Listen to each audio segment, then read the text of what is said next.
Welcome students. चयन tutorial के इस वीडियो में आप सभी लोगों का स्वागत है। आज हम एक रीजनिंग का बहुत ही इम्पोर्टेंट टॉपिक डिस्कस करने वाले हैं, जिसके बारे में हम पढ़ने वाले हैं, जिसका नाम है पासा यानी कि डाइस। डाइस या पासे से संबंधित कई प्रकार के प्रश्न एग्जाम में पूछे जा सकते हैं। एक जनरल सी बात करें, एक सामान्य सी बात करें तो डाइस या पासे से संबंधित जो प्रश्न बनते हैं तो नॉर्मली ज़्यादातर जो क्वेश्चन देखने में आते हैं वो हमको 3 प्रकार के प्रश्न दिखते हैं। एक तो हम बात करते हैं कि इस टाइप का एक क्वेश्चन होता है, जैसे ये देखिए, यहाँ पर एक डाइस या पासा दिया जाता है और फिर ये पूछा जाता है कि यहाँ पर कुछ भी नंबर दे देंगे वो, और उसके बाद पूछेंगे कि भाई इसके ऑपोजिट में यानी कि 5 के पीछे विपरीत, है ना, कौन सा नंबर होगा, या 3 के विपरीत कौन सा होगा, या 2 के विपरीत या ऑपोजिट कौन सा नंबर होगा। अब सबसे पहली चीज जो पासा या डाइस होता है, ठीक है, जैसा कई जगह पे हमको देखने मिलता है, तो डाइस जो होता है या जो पासा होता है उसमें होती है कितनी सरफेस, तो 6 सरफेस या 6 सतह होती है, जिसमें से 3 हमको दिखाई दे रही हैं और 3 जो है वो हमको दिखाई नहीं दे रही है। ठीक है, तो इसमें टोटल कितनी सतह होती है, 6 सतह होती है, यानी कि 6 सरफेस होती है, जिसमें से 3 हमको दिखाई दे रही है और 3 हमको दिखाई नहीं दे रही है। ठीक है, अब यहाँ पर वो पूछता है कि 5 के विपरीत जो नहीं दिख रहा है वहां पर क्या होगा, या 3 के ऑपोजिट या 2 के ऑपोजिट में क्या होगा। ठीक है, तो इस प्रकार का प्रश्न वो पूछ लेता है कि किसके विपरीत में क्या नंबर हो सकता है। एक ये फॉर्मेट बनता है। दूसरा देखिए क्या बन जाता है, एक और देखा जाता है, इसको वैसे घन या घनाभ यानी कि क्यूब या क्यूबॉइड का क्वेश्चन भी हम बोलते हैं।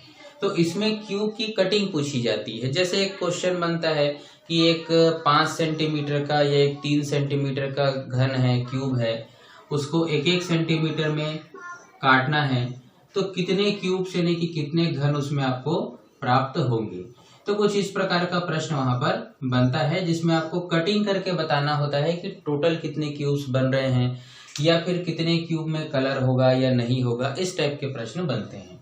तो पहले मैं आपको ये बता दे रहा हूं कि भाई डाइस या पासा, या फिर अगर अपन एक पासे जैसा ही क्यूब की बात करें, ठीक है, हालांकि क्वेश्चन का फॉर्मेट एकदम अलग है, क्यूब है ये, लेकिन क्या है कि इसी टाइप के क्वेश्चन यहाँ पर बन रहे हैं।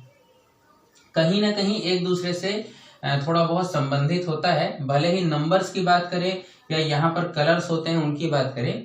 और तीसरा एक ऐसे ही होता है जिसमें आपको एक ऐसा पासा यानी कि डाइस दे दिया जाता है।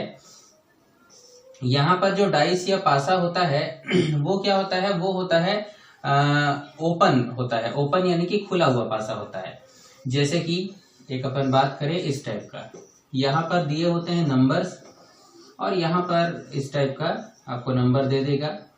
अब पूछता है कि अगर इस डाइस को अपन फोल्ड कर दें, यानी कि वापस इसको मोड़ के एक पासा अपन बना दें, तो वहां पर उससे क्या इमेज बनेगी और किसके ऑपोजिट क्या होगा, है ना। जैसे कि 1 के ऑपोजिट 3 होता है, 2 के ऑपोजिट 4 होता है, 5 के ऑपोजिट 6 होता है। तो इस टाइप के क्वेश्चंस यहाँ पर पूछे जाते हैं।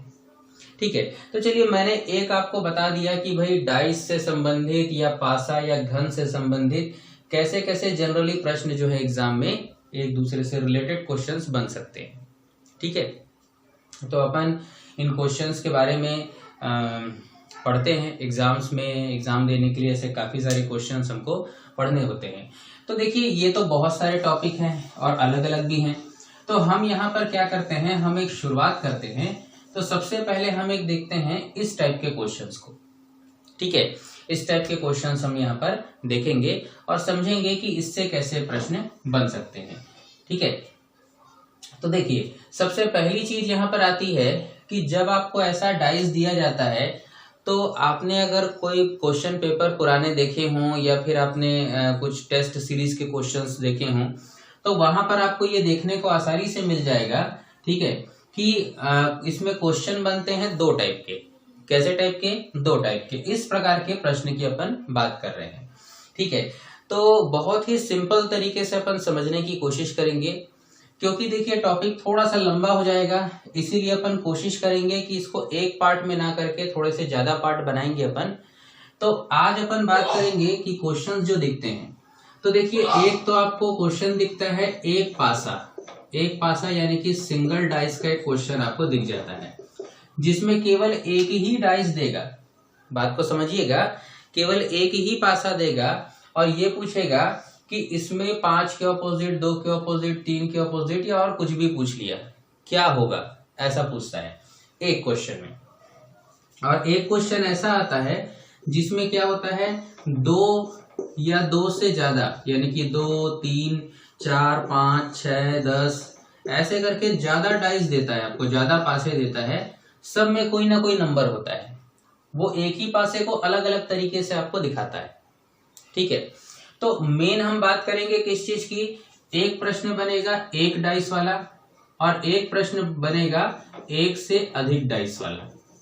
ठीक है, तो चलिए आज अपन एक काम करते हैं, आज अपन ये बात कर लेते हैं कि एक पासे वाला क्वेश्चन को अच्छे से देख लेते हैं और अपन ये देख लेते हैं, ये कोशिश करेंगे कि ऐसा है कि एक प्रश्न वाला क्वेश्चन आपसे अच्छे तरीके से बन जाए, इसकी हम पूरी कोशिश यहाँ पर आज करेंगे।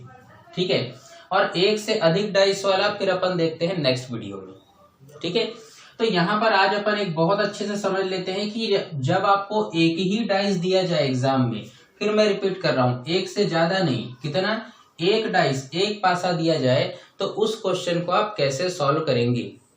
ठीक है, और जब एक से ज्यादा पासे होंगे तो उसकी बात अपन नेक्स्ट वीडियो में कर लेंगे। ठीक है, तो चलिए अपन इसको एक क्वेश्चन के रूप में समझने की कोशिश करते हैं। लेकिन सबसे पहली चीज मैं आपको एक चीज बता दूं, वो ध्यान से सुनिए। जब डाइस का नंबर, पासे का नंबर 1 होगा तो क्वेश्चन कैसा पूछ रहा है कि किसके ऑपोजिट में क्या आएगा, है ना। अब यहाँ पर बात आ जाती है कि सर इसको कैसे बनाएं। तो देखिए, बनाने से पहले मैं आपको 2 चीजें समझा रहा हूँ, उन 2 चीजों को बड़े ध्यान से समझ लीजिए और अपने नोट्स में, अगर आप नोट्स बना रहे हैं तो उसमें नोट कर लीजिए, ताकि क्या हो कि जैसे ही इसमें कोई प्रश्न सिंगल डाइस का पूछे तो आप ये बता सके कि वो कैसे बनेगा। मैं 2 तरीका बताऊंगा, है ना। 2 तरीका मतलब 2 ऑप्शंस में हो सकते हैं इसके। देखिए कैसे, सबसे पहले मेरी बात को ध्यान से सुनिए। आप ये देखिए कि जैसे ये एक क्वेश्चन आया, या मैं एक और बना देता हूं यहाँ पर इस टाइप का, है ना। अब मेरी बात को ध्यान से सुनिएगा। देखिए आप यहाँ पर देखिए, मैं यहाँ पर कुछ और नंबर्स लिख देता हूं, जैसे ये मैंने नंबर यहाँ पर लिख दिया। अब आप पहले देखिए दोनों पासों को, दोनों डाइस को देखिए और ये कंफर्म करिए कि क्या किसी डाइस में कोई भी ऐसा डाइस है जिसमें 2 टोटल, जो अगल बगल का टोटल हो रहा है, तो वो 2 टोटल 7 हो रहा है क्या, ये आप देखिए, है ना। फिर मैं आगे डिटेल बताता हूं इसका। देखिए, तो यहाँ पर अगर अपन देखें तो भाई 5 और 3, तो अपन ने देखिए 5 और 3, तो 5 और 3 कितना हो रहा है, 8 हो रहा है। तो भाई 5 और 3 7 तो नहीं हो रहा है। ठीक है, चलिए 5 और 2 को देखिए, तो 5 और 2 को मिलाने से कितना हो जा रहा है, 7 हो जा रहा है। तो आपको क्या देखना है, और भी मिला लेते हैं 3 और 2 को, तो 3 और 2 कितना हो रहा है, 5। तो यहाँ पर आप एक चीज का ध्यान देंगे कि अगल बगल के कोई भी 2 को, तीनों को नहीं ना, अगल बगल के जैसे 5 और 3, 2 और 3, 5 और 2, तो कोई भी 2 को अगर आप सम करते हैं, जोड़ देते हैं, टोटल कर देते हैं, तो उसका टोटल क्या 7 आ रहा है। समझे मेरी बात को, फिर से मैं बोलता हूं, अगल बगल के 2 को आपको क्या कर देना है, टोटल कर देना है, और ये देख लेना है कि कोई भी, सबका नहीं, कोई भी 2 का टोटल क्या हो गया, 7 हो रहा है क्या, कोई भी 2 का, है ना। चलिए 5 3 का 8 हो रहा है, 3 और 2 का 5 हो रहा है, लेकिन 5 और 2 का कितना हो रहा है, 7 हो रहा है। ठीक है, तो ये जो है एक, ये देख लिया अपन लोग कि 7 हो रहा है। अब चलिए इसमें आते हैं, इसको देखिए एक बार। तो यहाँ पर अपन क्या करते हैं, 5 और 6 को टोटल कर देते हैं, कितना हो रहा है, तो 6 5 11 हो रहा है। 5 और 3 को टोटल कर देते हैं, 5 3 8 हो रहा है। 6 और 3 को भी टोटल कर देते हैं, 6 और 3 9 हो रहा है। मतलब कोई भी अगल बगल के तीनों में से कोई भी 2 को टोटल करने पर उसका टोटल 7 यहाँ पर नहीं हो रहा है। ठीक है, फिर से समझिए। अगल बगल वाले को टोटल किए तो टोटल करने से क्या 7 हो रहा है, तो हाँ इसमें ये वाला जो है 7 हो गया। और इसमें अपन ने देखा तो किसी का भी टोटल 7 नहीं हुआ, 7 नहीं हुआ। अब बात को समझिए, जिसमें इतना क्लियर है, अगल बगल को टोटल करने से क्या नहीं हुआ, 7 नहीं हुआ, और इसमें 7 हो गया। अब ध्यान रखिए कि जिसमें अगल बगल की दो चीजों को, मतलब इनको टोटल करने पर 7 नहीं आ रहा है, किसी का भी 7 नहीं आ रहा है, ना तो 5 6, ना 5 3, ना 6 और 3, किसी का भी 7 नहीं आ रहा है। तो अगर किसी का भी 7 नहीं आ रहा है तो मान लीजिए कि वो क्या है, वो एक मानक पासा है। क्या है? मानक पासा। इंग्लिश में इसको अपन बोलते हैं स्टैंडर्ड डाइस बोलते हैं। अब बोलेंगे सर ये स्टैंडर्ड डाइस क्यों पढ़ा रहे हैं? ठीक है, इसी से क्वेश्चन बनेगा भी। मैंने बोला ना, बड़ा ही सिंपल तरीके से समझेंगे अपन, है ना। और आपने ये कॉन्सेप्ट अगर समझ लिया ना जो मैं बता रहा हूं अभी, तो एक पासा वाला क्वेश्चन आप तो तुरंत का तुरंत बना लेंगे। बिल्कुल टाइम, मतलब एकदम कम टाइम पे आप इसको सॉल्व कर लेंगे, बहुत कम समय में। ठीक है, तो जो मैं बता रहा हूं उस चीज को ध्यान से सुनिए, तो देखेंगे कि आप अगर सिंगल, फिर मैं बोल रहा हूँ सिंगल डाइस ना, डबल डाइस या उससे ज्यादा डाइस वाले क्वेश्चंस अपन बात करेंगे नेक्स्ट वीडियो में। अभी एक पासा अगर दिया हुआ है तो उस एक पासे में आपको क्या देखना है कि अगल बगल का टोटल 7 हो रहा है क्या। अगर नहीं हो रहा है, फिर से बोलूं मैं, अगर नहीं हो रहा है तो वो कैसा पासा है? एक मानक पासा है। और यहां पर देखिए अगल बगल का कोई भी दो का टोटल 7 हो गया, मतलब ये जो है मानक पासा नहीं है, है ना। ये मानक पासा स्टैंडर्ड डाइस नहीं है। ठीक है, आप बोलेंगे सर एक दो एग्जांपल और देख लेते, तो चलिए, मालूम है मेरे को कि एग्जांपल्स जितने ज्यादा हों उतना बेटर होता है। ठीक है, तो अपन देखते हैं और समझते हैं। चलिए कुछ और एग्जांपल्स, जैसे कि मैंने ये कुछ डाइस बना दिए यहाँ पर। ठीक है, ये एक डाइस बना दिया, यहाँ पर मैंने लिख दिया 1 6 और मैंने लिख दिया 3। ठीक है, अब यहाँ पर अपन देख लेते हैं और कुछ लिख लेते हैं अपन लोग। जैसे यहाँ पर अपन ने लिख दिया, ठीक है, यहाँ पर अपन ने लिख दिया कि 2 और 3 और एक अपन ने लिख दिया 1 लिख दिया। ठीक है, 2 3 और क्या लिख दिया अपन ने? 1 लिख दिया। अब उसके बाद अपन ने ये देखा कि भाई देखो, क्या यहाँ पर अगल बगल का कोई भी टोटल 7 हो रहा है? तो अगल बगल का कोई भी टोटल 7 हो रहा है क्या? तो अगल बगल का 7 हो रहा है, तो वही देखिए 6 और 1 क्या हो रहा है? 7 हो जा रहा है। तो आपने बोला हाँ भाई 6 और 1 तो क्या हो जा रहा है? तो 6 और 1 7 हो जा रहा है। इसका मतलब ये मानक पासा नहीं है, स्टैंडर्ड डाइस नहीं है। ठीक है, और देख लेते हैं। जैसे अपन ने यहाँ पर लिखा 4 3 और 2, तो अपन ने देखा कि 4 और 3 कितना हो गया? तो भाई बोले 4 और 3 तो सर 7 हो गया, मतलब अगल बगल का 7 हो गया, मतलब ये भी मानक पासा नहीं है। और देख लेते हैं। ठीक है, जैसे कि अपन ने यहाँ पर लिख दिया 1 और अपन ने लिख दिया यहाँ पर 2 और एक अपन ने लिख दिया यहाँ पर 5, तो भाई 5 और 2 कितना हो गया? तो 5 और 2 हो गया 7, मतलब ये भी मानक पासा स्टैंडर्ड डाइस नहीं है। तो अगल बगल का कोई भी दो का टोटल 7 नहीं होना चाहिए, है ना। इसका इसका या इसका इसका या इसका इसका, किसी भी दो का, तीनों का नहीं, याद रखिएगा, दो का, है ना। अब यहाँ देखें तो यहाँ पर देखिए, इसको टोटल करते हैं तो ये कितना हो रहा है? ये देखिए 2 और 3 5 हुआ, फिर 3 और 1 कितना हो गया? 4 हो गया, और 2 और 1 कितना हो गया? 3। किसी का भी टोटल 7 नहीं आया, मतलब बिल्कुल ये एक मानक पासा है। और देख लेते हैं, मतलब याद रखिए अगल बगल का टोटल 7 नहीं होना चाहिए, है ना। तो यहाँ पर 4 लिख दिए, 6 लिख दिए और लिख दिए यहाँ पर 5। तो देखिए 4 और 6 को जोड़ के देखिए, 6 4 10 हो रहा है। ठीक है, 6 5 कितना हो रहा है? 11 हो रहा है। 4 और 5 कितना हो रहा है? 9 हो रहा है। किसी का भी टोटल 7 हो रहा है क्या? नहीं हो रहा है, मतलब ये भी एक मानक पासा है। तो बड़ा ही सिंपल सा लॉजिक है कि मानक पासा या स्टैंडर्ड डाइस के लिए अगल बगल का टोटल क्या नहीं होना चाहिए? 7 नहीं होना चाहिए। नोट कर लीजिए इसको। मानक पासे में या स्टैंडर्ड डाइस में क्या होता है, तो अगल बगल का दो का टोटल सात ना हो, सात ना हो नहीं, ना हो, ठीक है। और यहाँ पर जो मानक पासा नहीं होगा तो उसमें अगल बगल का टोटल कितना हो जाएगा, 7 हो जाएगा। कोई भी दो का टोटल क्या हो जाएगा, 7 हो जाएगा, ठीक है। एक और एग्जांपल ले लेते हैं, जैसे 2 यहाँ लिख दिए, यहाँ 4 लिख दिए, यहाँ 6 लिख दिए। तो देखिए 4 और 2 6, ठीक है, या तो 2 और 4 6 भी आप बोल सकते हो। 4 और 2 6 हो गया, फिर यहाँ पर 6 और 4 कितना हो गया, 10 हो गया, 2 और 6 कितना हो गया, 8 हो गया। तो कहीं पर भी टोटल कितना नहीं हो रहा है, कितना नहीं हो रहा है भाई, 7 नहीं हो रहा है। तो क्लियर यहाँ तक सबको, है ना। मैंने क्या समझाया एक बार और देखिए। मानक पासा वो होगा जिसमें आसपास की कोई भी दो सतह का टोटल क्या नहीं होगा, 7 नहीं होगा, है ना। और अगर 7 हो गया तो वो मानक पासा नहीं है, स्टैंडर्ड डाइस नहीं है। अब चलिए ये तो मेरे ख्याल से समझ में आ गया होगा, है ना। अब इससे आप बोलेंगे सर क्वेश्चन कैसा बनेगा, तो बनेगा ना भाई, क्वेश्चन बनेगा। अब देखिए इसको क्वेश्चन के फॉर्मेट में अपन समझने की कोशिश करते हैं, ठीक है। तो चलिए इसके कुछ क्वेश्चंस देखते हैं। अब क्वेश्चन में ये होता है, देखिए जो मानक पासा होता है ना, उसके अगल बगल का 7 नहीं होता, ये क्लियर है।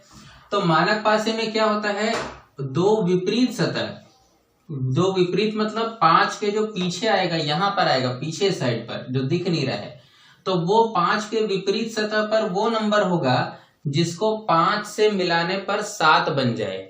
एक बार और सुनिए, मानक पासे में क्या होता है, स्टैंडर्ड डाइस में क्या होता है, अगल बगल का टोटल तो 7 होता नहीं है। अगल बगल का टोटल 7 होता है क्या, नहीं होता है। तो इसमें क्या होता है, इसमें अगल बगल का टोटल 7 नहीं होता, लेकिन विपरीत सतह यानी कि ऑपोजिट सरफेस का टोटल 7 होता है। तो सीधी सी बात है भाई, 5 के पीछे वो नंबर होगा जिसको 5 से जोड़ने पर क्या बनेगा, 7 बनेगा। 5 से जोड़ने पर क्या बनेगा, 7 बनेगा। तो भाई 5 के पीछे क्या होगा, तो कॉमन सी चीज है, यहाँ पर क्या होगा, 2 होगा। अब अगर पूछे भाई कि 3 के पीछे क्या होगा, तो भाई 3 के पीछे वो नंबर होगा जिसको 3 से जोड़ने पर क्या बनेगा, 7। तो क्या होगा भाई, 3 के पीछे क्या होगा, 3 के पीछे क्या होगा, 4। तो 4 और 3 7। फिर 6 के नीचे कौन सा नंबर होगा, तो 6 के पीछे को वो नंबर होगा जिसको 6 से जोड़ने पर 7 बनेगा, मतलब 1, ठीक है। तो मेरे ख्याल से ये चीज आपको क्लियर हो गई होगी कि मैं क्या बताना चाह रहा था। तो पहले तो आपने ये सीख लिया भाई कि अगल बगल का टोटल 7 नहीं है तो वो मानक पासा है। और मानक पासे का एक सिंपल सा कॉन्सेप्ट है कि इसमें पीछे वो नंबर होता है जिसको सामने वाले नंबर से मिलाने पर टोटल कितना हो जाता है, 7 हो जाता है, ठीक है। अब इसको क्वेश्चन के रूप में देख लेते हैं। तो चलिए एक क्वेश्चन अगर हम देखें, यहाँ पर एक क्वेश्चन हम लिख लेते हैं और समझ लेते हैं। जैसे यहाँ पर एक प्रश्न आपसे पूछा गया, बोला गया कि भाई ये एक डाइस दिया गया, आपको पासा दिया गया है ना, और उसमें पूछा, चलिए इसको मिटा करके क्वेश्चन के रूप में ही लिखते हैं, ज्यादा बेहतर तरीके से समझ में आएगा, ठीक है। तो जैसे हमने एक प्रश्न लिख लिया, एक क्वेश्चन लिख लिया कि ऐसा एक क्वेश्चन आया कि भाई दिए गए पासे, है ना, पासा मतलब क्या है भाई, डाइस है। तो दिए गए पासे या डाइस में उसने पूछा 3 के विपरीत, है ना, विपरीत यानी कि ऑपोजिट में कौन सा अंक, है ना, अंक यानी कि नंबर ना भाई, कौन सा अंक या कौन सा नंबर होगा, ये आपसे एक प्रश्न पूछा गया, ठीक है। तो अभी अपन बात कर लेते हैं इसकी। तो देखिए अब क्या होगा, अब यहाँ पर ये होगा कि भाई ये हमारा क्वेश्चन का क्वेश्चन इमेज है इस टाइप का, ठीक है। यहाँ लिखा है 5, यहाँ लिखा है 6, यहाँ पर लिखा हुआ है 4। अब पहले तो ये तय कर लो कि क्या ये एक मानक पासा है, स्टैंडर्ड डाइस है। तो आप बोलोगे देख लेते हैं सर, तो है क्या, बताओ तो भाई स्टैंडर्ड डाइस है क्या ये कि नहीं है, देखते हैं, है ना। तो भाई 6 और 5 11, नहीं 7 तो हो नहीं रहा है। 5 और 4 तो बोले 5 4 9, ये भी 7 नहीं हो रहा है। 6 और 4 10, तो ये भी नहीं हो रहा है। मतलब अगर टोटल इसका 7 नहीं हो रहा है किसी भी दो का, तो वो एक स्टैंडर्ड डाइस या मानक पासा है। तो कंफर्म है कि भाई ये जो है मानक पासा या स्टैंडर्ड डाइस है। अब अगर ये मानक पासा है तो सीधी सी बात है, क्वेश्चन क्या पूछा, क्वेश्चन उसने ये पूछा कि भाई 3 के ऑपोजिट क्या होगा। अब आप बोलेंगे सर इसमें तो 3 दिया ही नहीं है, तो 3 के ऑपोजिट कैसे निकाले, है ना भाई। तो देखिए प्रश्न को घुमा फिरा के भी पूछ सकता है, लेकिन मैंने आपको क्या सिखाया है उस चीज पर आप ध्यान दीजिए। प्रश्न में पूछा है 3 के विपरीत। अब कई लोग क्या करते हैं मालूम, कई लोग सोचते हैं सर तो पढ़ाए थे 4 के विपरीत पूछता तो हम बता देते, लेकिन यहाँ पर तो पूछ लिया किसके विपरीत भाई, 3 के विपरीत। तो बोले सर 3 तो दिया ही नहीं है, विपरीत कैसे निकालें। तो भाई सीधी सी बात है, हमने अभी क्या सीखा, स्टैंडर्ड डाइस में आगे पीछे का टोटल क्या होता है, 7 होता है। तो आप ये देख लीजिए ना भाई कि 3 के विपरीत कौन सा नंबर होगा। तो भाई 6 के ऑपोजिट क्या आएगा, 6 के ऑपोजिट क्या आएगा, 6 के ऑपोजिट 1 आएगा, टोटल 7 हो रहा है ना। इसी तरीके से 5 के ऑपोजिट क्या जाएगा, तो 5 के ऑपोजिट जाएगा कितना, बिल्कुल सही 2 जाएगा, क्योंकि टोटल 7 हो रहा है। और 4 के ऑपोजिट यहाँ पर क्या रहेगा भी, तो 4 के ऑपोजिट क्या रहेगा, 3, तब तो टोटल 7 होगा। तो उसने प्रश्न को घुमा करके कैसा पूछ लिया कि 4 के विपरीत क्या होगा ना पूछ करके 3 के विपरीत पूछ लिया। तो भाई 3 के विपरीत क्या होगा, तो 3 के ऑपोजिट में 4 होगा। तो यहाँ पर जो हमारा आंसर है वो क्या हो गया, 4 हो गया। ठीक है, क्लियर हुआ। चलिए और इसको और बेहतर तरीके से समझते हैं, और कुछ क्वेश्चंस देख लेते हैं। आपको ये नीचे का दिख रहा होगा, इसमें चलिए बात करते हैं कि 3 के ऑपोजिट में क्या होगा। यहाँ पर 3 के ऑपोजिट में क्या होगा, तो आप बता सकते हैं भाई। चलिए मैं क्वेश्चन को घुमा फिरा के पूछता हूँ, है ना। जैसे इस क्वेश्चन में पूछा गया कि 3 के ऑपोजिट क्या होगा, तो आप बता सकते हैं 3 के ऑपोजिट क्या होगा। ये मानक पासा है, बिल्कुल है ना, मानक पासा है, ये सभी मानक पासे हैं। तो भाई 3 2 1 4 6 5 2 4 6 लिखा है।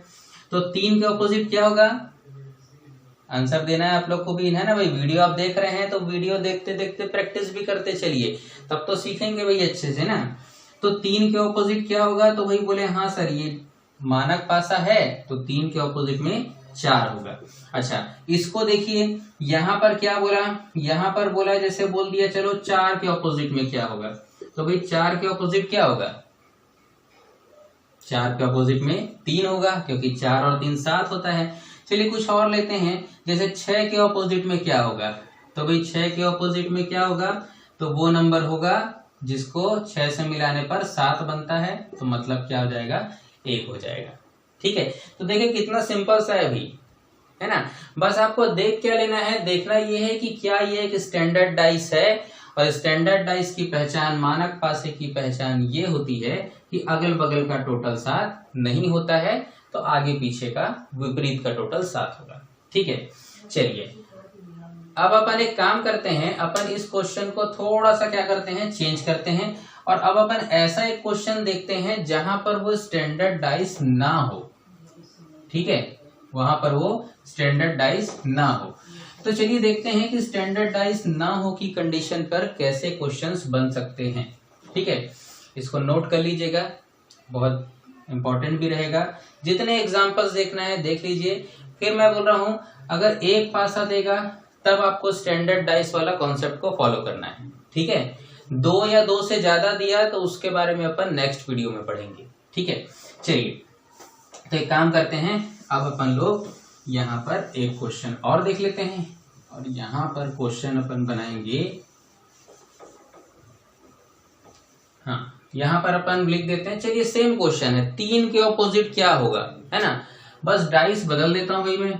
तो ये देखिए यहाँ पर अपन ने बदल दिया डाइस पासे को, यहाँ लिख दिया अपन ने 5 2 और 3।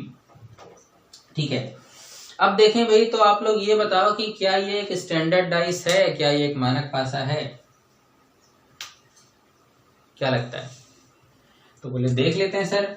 बोले 5 और 2 को जोड़ते हैं 7 हो गया, अरे 7 हो गया, तो मानक पासे में तो अगल बगल का 7 नहीं उतना चाहिए कि होना चाहिए, क्या होना चाहिए भी, अगल बगल का टोटल 7 नहीं होना चाहिए मानक पासे में, लेकिन यहाँ तो 7 हो गया ना, तो ये मानक पासा है क्या? नहीं है, ये एक स्टैंडर्ड डाइस नहीं है। अगल बगल का 7, अगर अगल बगल का 7 ना हो तो मानक पासा है, और अगर अगल बगल का 7 हो तो मानक पासा नहीं है। फिर से, 7 हो तो मानक पासा नहीं है, और 7 ना हो तो मानक पासा है। ठीक है, तो और भी देख लेते हैं, हालांकि देखने की आवश्यकता तो है नहीं। 5 और 3 8 हो जाएगा, 3 और 2 5 हो जाएगा। ठीक है, तो भाई ये वाला क्या कर रहा है, बता रहा है कि ये एक मानक पासा नहीं है, इस चीज को बता रहा है ये। अब बात आती है कि सर अब इसका आंसर कैसे निकालें। आपने तो ये बता दिया था कि अगर स्टैंडर्ड डाइस है तो 3 के विपरीत में वो होगा जिसको 3 से जोड़ने से 7 बनता है, मतलब हो जाएगा 3 के विपरीत 4। लेकिन ये तो मानक पासा है नहीं ना, तो इसका क्या करें? तो देखिए, अगर मानक पासा नहीं है तो इसमें 2 टाइप के आंसर बन सकते हैं। अगर मानक पासा नहीं है तो इसमें कितने आंसर बन सकते हैं? 2 टाइप के आंसर बन सकते हैं। तो मैं आपको वो दोनों बताने जा रहा हूं। चलिए ध्यान से देखिए कि अगर इसके 4 ऑप्शंस की अपन बात करें और समझ भी लेते हैं ना साथ में कि क्यों वो 2 आंसर अपन लेंगे, मतलब 2 ही आंसर निकल सकते हैं उसमें ना भी। तो कैसे, वो मैं आपको क्लियर कर देता हूं। देखिए, अगर मान लीजिए कि भाई सीधी सी बात है, उसने क्या क्या दिखाया, उसने पूछा 3 के विपरीत। अब भाई देखो, पासे में नंबर होते हैं कितने, तो टोटल मिला के नंबर होते हैं 6। सतह 6 है ना, तो 6 ही तो नंबर होंगे भी, है ना। उसने क्या क्या दिखा दिया, उसने 3 को दिखा दिया है, उसने 5 को दिखा दिया है, उसने 2 को भी दिखा दिया है। तो इतना तो कंफर्म है कि भाई 3 के विपरीत 3 तो हो नहीं सकता, है ना, वो तो कॉमन सी चीज है। 3 के विपरीत 5 हो नहीं सकता क्योंकि वो तो बगल में है। 3 के विपरीत 2 हो नहीं सकता क्योंकि वो भी बगल में है। तो पहले तो आप ये 3 चीजों को हटा दो। अब बच क्या गया, तो भाई पॉसिबिलिटी है कि 1 हो सकता है, या 4 हो सकता है, या 6 हो सकता है। ये संभावना है कि ये हो सकता है, लेकिन हम कंफर्म कैसे बताएं कि भाई 1 होगा कि 4 होगा कि 6 होगा। एक बार और सुनिए, देखिए 3 के विपरीत में 3 तो हो नहीं सकता, अलग करते हैं। 5 हो नहीं सकता क्योंकि बगल में है, 2 हो नहीं सकता, वो भी बगल में है। तो 3 चीजें तो पहले ही अपन ने हटा दिया। बच क्या गया, 1 4 और 6। तो 1 4 और 6 में से क्या होगा, ये अगर अपने को बताना हो तो ये बताना भाई पॉसिबल तो नहीं है, क्योंकि एकदम अपन कंफर्म नहीं बोल सकते कि क्या होगा। तो चलिए इसका आंसर कैसा हो सकता है वो देखते हैं। ठीक है, आप बोलेंगे सर आंसर नहीं निकलेगा क्या? एग्जैक्ट आंसर तो नहीं निकल रहा है, लेकिन हम ऑप्शंस में, भाई हमको एग्जाम का क्वेश्चन सॉल्व करना है ना, और एग्जाम में अगर आ गया तो किसको सही करें वो भी तो देखना होगा। तो चलिए देखते हैं, ध्यान से देखिएगा। तो हमारे पास ऑप्शंस हैं 1 4 6। चलिए, ए में दे दिया 1, इसमें 4 और इसमें 6 दे दिया उसने। अब इसके बाद उसने डी में क्या दे दिया कि 1 या 4 या 6 दे दिया। ठीक है, अब देखिए क्वेश्चन के आंसर को कैसे घुमा दिया गया है। भाई 1 बोलो तो गलत हो जाएगा, क्यों? क्योंकि 4 और 6 भी हो सकता है। 4 बोलो तो गलत हो जाएगा क्योंकि 1 और 6 भी हो सकता है। 6 बोलो तो भी गलत हो जाएगा क्योंकि 1 और 4 हो सकता है।